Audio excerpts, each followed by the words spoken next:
Hey Justin, did you know that there's a museum of bad art here in Somerville? Well, what's bad art? I don't really know, but one man's trash is another man's treasure, right? I guess that's what the museum people think. It was founded in 2008 and now has 3 branches, the main branch being in the basement of the Somerville Theater.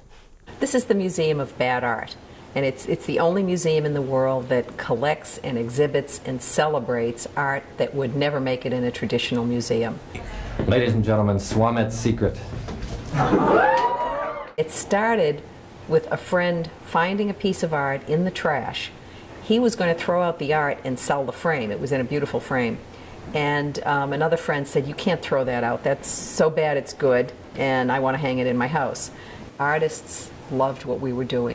And the reason is that an artist wants to communicate something and wants an audience for their work, and we're providing that audience for them. Like pornography, we say we know it when we see it. These are paintings that a kind of painting and kind of art that nobody values. They throw them out, they burn them, they put them in the trash. An artist came in and saw one of the paintings and started freaking out. He came to my coworker and said that it was a painting that he had painted 30 years ago when he was in college, and he had actually just thrown it away because he thought it was so bad. It should be art that's too bad to be ignored. You know, the kind of thing that you just have to keep looking at and go back to. Most of our criteria is exactly the same as a fine art museum. We don't want kitsch, we don't want paintings on velvet or paint by numbers or things like that. We don't want student art. We never want art students to feel like we're standing over their shoulder waiting for them to do something wrong. And we don't want boring. If something is not done well and it's just boring, who cares? What we look for is a painting that you look at and you know something went wrong.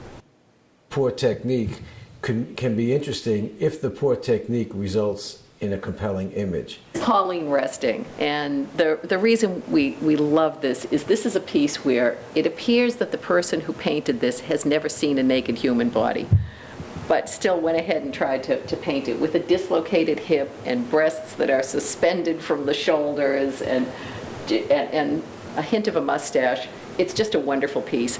The first time we set up the Museum of Bad Art, it was in the basement of another movie theater, and we had Pauline on the wall. After a few days, the movie theater manager called us and said, "Get that nude out of here." He was having school groups come in, and the 11 and 12-year-old boys kept running to the men's room because they had to go through the gallery to get there, and they couldn't take their eyes off this painting. So we are careful where we hang it. Oh, happy days.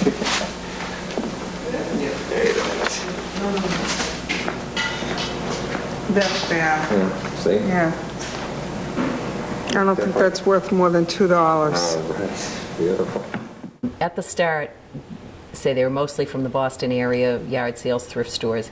As soon as we got started back by 1996 or 97, people started sending us art literally from all over the world. We got it from a thrift store.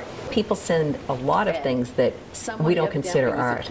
They'll send these paintings on velvet, the Velvet Elvis, and or they'll send paintings that they bought at hotel sales. That's a factory product, you know. Somewhere there are people who are being told, put more blue in it, and turning it out.